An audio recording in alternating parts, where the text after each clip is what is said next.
வாங்க கீதா, நெட்டவள்ளி, பாக்கியாக்கா. வாங்கக்கா. என்னக்கா ஒரு நாளும் கூப்பிட மாட்டேன், இன்னைக்கு ஃபோனை போட்டு வீட்டுக்கு வர சொன்னீங்க, என்ன விஷயம்? அது ஒன்றும் இல்லை நெட்டவள்ளி. அன்னைக்கு தக்காளி விற்றோம்ல, போலீஸ் ஸ்டேஷனுக்கு ஒரு கூட கொடுத்து விட்டோம். இன்ஸ்பெக்டர் வாங்கிட்டு இன்னும் காசு கொடுக்கல. அவர்கிட்ட போய் கேட்கவும் பயமாக இருக்குது. அதான் ஒரே யோசனையாக இருக்குது. அதான் உங்களை வர சொன்னேன். என்ன லட்சுமி சொல்கிற? இன்னுமா காசு வாங்காமல் இருக்க நீ? ஆமாம் பாக்கியாக்கா, மற்றவங்கன்னா கேட்டுப்படலாம். போலீஸ் ஸ்டேஷனில் போய் எப்படிக்கா கேட்குறது? நான் அந்த இன்ஸ்பெக்டரோட வீடும் கூட எனக்கு தெரியாது. அட என்ன லட்சுமி அக்கா நீ இப்படி இருக்கிற? ஸ்ட்ரெயிட்டாக ஸ்டேஷன் போக வேண்டியதானே, போயிட்டு தக்காளி காசை கொடுக்குறீங்களா இல்லையான்னு கேட்க வேண்டியதானே? இல்லை நெட்டவள்ளி, நான் பாட்டுக்கு போலீஸ் ஸ்டேஷனுக்கு போய் அங்கே ஏதாவது தப்பாக நினச்சி நடக்கக்கூடாது நடந்துச்சுன்னா என்னம்மா பண்ணுறது? அப்புறம் ஊர் ஆளுகளை பற்றி உனக்கே தெரியும். அவங்க அப்புறம் நாக்கு மேலே பல்ல போட்டு பேசுவாளுங்க, ஒருத்தையும் ஒரு மாதிரி. அட போலீஸ்மி அக்கா, இதுக்கெல்லாம் யாராவது பயந்துட்டு இருப்பாங்களா? சரி விடு, நாங்கள் 3 பேர் இருக்கோம்ல, நாங்கள் இன்றைக்கே போய் ஸ்டேஷனில் அவரை பார்த்து காசை வாங்கிட்டு வந்து உங்கள் கையில் கொடுக்குறோம், சரியா? என்ன கீதா நீ பாட்டு பொசுக்குன்னு இப்படி சொல்கிற? எப்படி ஸ்டேஷனில் போய் காசு கேட்குறது? அவரது அடிச்சு போட்டாருன்னா என்ன பண்ணுறது? இல்லைன்னா ஜெயிலில் தூக்கி போட்டாருன்னா என்ன பண்ணுறது? அட பாக்கியாக்கா, நீ என்ன லட்சுமி அக்காவுக்கு மேலே பயந்துட்டு கிடக்குற? அதெல்லாம் ஒன்றும் நடக்காது, வாங்க போவோம். நெட்டவள்ளி, கீதா நீங்கள் எதுவும் கோச்சுக்காதீங்க. நீங்கள் வேணால் போய் கேளுங்க. காசு கொடுத்தா நல்லதாக போச்சு, கொடுக்க முடியலன்னா விட்டுருங்க. எதுவும் சண்டை சச்சரவுலாம் வேண்டாம், சரியா?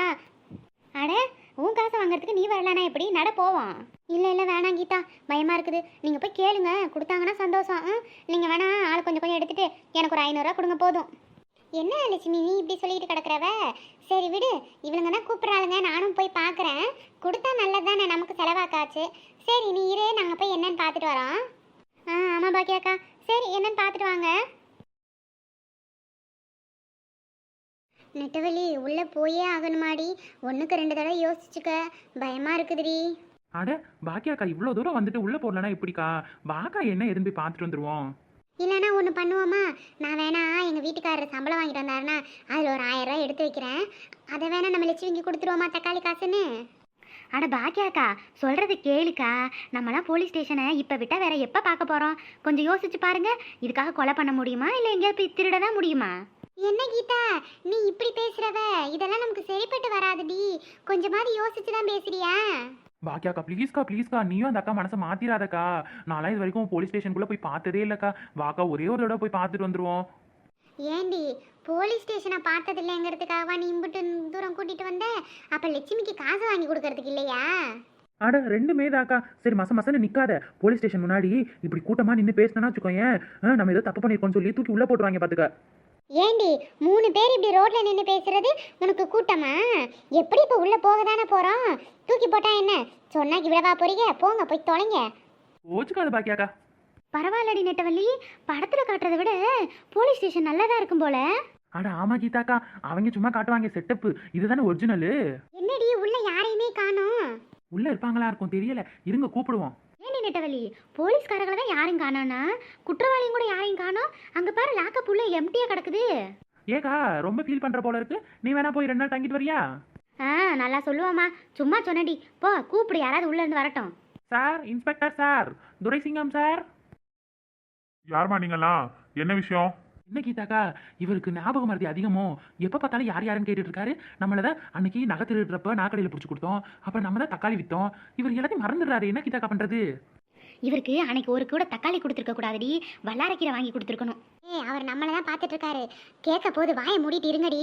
வந்த வேலையை பார்க்குற ஆளுகளா தேவையில்லாத பேச்செல்லாம் பேசுவாளுங்க. என்ன துரைசிங்கம் சார், இது என்ன நம்ம ஃபர்ஸ்ட் மீட்டிங்கா? எத்தனை தடவை பார்த்துருக்கோம், நீங்க என்ன யார் யாருன்னு கேட்குறீங்க? இங்க பாருங்கம்மா, ஃபர்ஸ்ட் யாருன்னு சொல்றீங்களா என்ன? நான் ஒரு நாளைக்கு 100-150 பேரை பார்த்துட்டு இருப்பேன். எல்லாரும் ஞாபகம் வச்சுட்டு இருக்க முடியுமா? என்ன விஷயம்? கேஸ் ஏதாவது எடுக்கணுமா? யார் மேல கம்ப்ளைண்ட் கொடுக்கணும்? இந்த ஆள் கிட்ட தக்காளி காசை வாங்கின மாதிரி தான் சார். அன்னைக்கு நம்ம ஊர்ல மறியல் போராட்டம் பண்ணாங்கல்ல, ஞாபகம் இருக்குதா? நம்ம ஊர்ல இப்ப மறியல் போராட்டம் நடந்துச்சு. நெட்டவள்ளி, இந்த ஆள் சரியான மறதி கேஸு தான். கண்டிப்பா நீங்க வாங்க முடியாது காசை. சார் நல்லா ஞாபகப்படுத்தி பாருங்க சார். அந்த விவசாயிகள்லாம் போராட்டம் பண்றாங்கன்னு சந்தம் கூட இல்லையே. நாங்க கூட தக்காளி வச்சு வித்துட்டு இருந்தோம். நீங்க கூட இங்கெல்லாம் நிக்க கூடாது, போங்க போங்கன்னு சொல்லிட்டு உங்களுக்கு கூட ஒரு கூட தக்காளி கொடுத்தோமே. நீங்க கூட அப்புறம் வந்து ஸ்டேஷன்ல காசு வாங்கிக்கன்னு சொன்னீங்களே, ஞாபகம் இல்லையா? ஓ சரி சரி சரி, ஞாபகம் வந்துச்சு. இப்போ என்னம்மா, காசு வேணுமா? ஆமாங்க இன்ஸ்பெக்டர் சார், நீங்க கொடுத்துட்டீங்கன்னா நாங்க பாட்டுக்கு வேலையை பார்த்துட்டு போயிடுவோம். சரிம்மா சரிம்மா, அது ஒன்றும் இல்லை. நிறைய இப்போல்லாம் கேஸ் வருதா, எங்கே பார்த்தாலும் ஒரே பிரச்சனை. திருட்டு, செயின் பறிப்பு, கொலை கொள்ளைன்னு நிறைய நடந்துட்டு இருக்கா. ஸ்டேஷன்லேயும் பெருசாக ஆள் யாரும் இன்னும் இல்லை. இனி அடுத்த வாரம் தான் 2 3 பேர் ஜாயின் பண்ணுறாங்க. ஒரே ஆளை எல்லாத்தையும் இழுத்து போட்டு பார்க்குறேன்னா 2 கான்ஸ்டபிள் தான் இருக்காங்க வேற. அதனால எல்லாம் வேற டென்ஷன்லாம் மறந்துடுறேம்மா. சரி இந்தாங்க உங்கள் காசு தரேன், நீங்கள் வாங்கிட்டு கிளம்புங்க. இங்கே ஸ்டேஷன்லாம் வந்து இப்போ குடும்ப பொம்பளைங்களாம் இப்படி வந்து நிற்கக்கூடாது சரியா? அதான் சார் இவளுங்க கிட்ட நான் அப்பயே சொன்னேன், காசே வேணாம் அங்கே ஸ்டேஷன்லாம் போகக்கூடாது அப்படின்னு சொன்னேன். எங்க சார் இவளுங்க கேட்குறாளுங்க? 1000 ரூபாய் இருக்குதுமா, சரியா? சீக்கிரம் கிளம்புங்க, ரொம்ப நேரம் இங்கே நிற்காதீங்க. நம்ம இன்ஸ்பெக்டரை பார்த்தா ரொம்ப பாவமாக இருக்குது. ஒரே ஆள் தான் எல்லா வேலையும் இழுத்து போட்டு செய்வார் போல இருக்கு. ச்சே, நம்ம கூட வீட்டில் சும்மா தானே இருக்கோம். நெட்டவெளி டெய்லி ஒரு 2 மணி நேரம் வந்து போலீஸ் ஸ்டேஷனில் வேலை பார்த்துட்டு போவோமா என்னன்ற? நீங்கள் சொல்கிறது ஐடியா நல்லா இருக்கே. இருங்கக்கா, துரைசிங்கம் சார் வரட்டும். என்ன எதுன்னு கேட்டுட்டு போயிடுவாமா? வேலைக்கு வர சொன்னால் நாளையிலேருந்தே வந்துடுவோம். பாக்கியாக்கா உங்களுக்கு ஓகேவா? இல்லை நெட்டவெளி, போலீஸ் வேலைக்கெல்லாம் சேர்ந்தா பேண்டையும் சட்டையில போட சொல்லுவாங்க.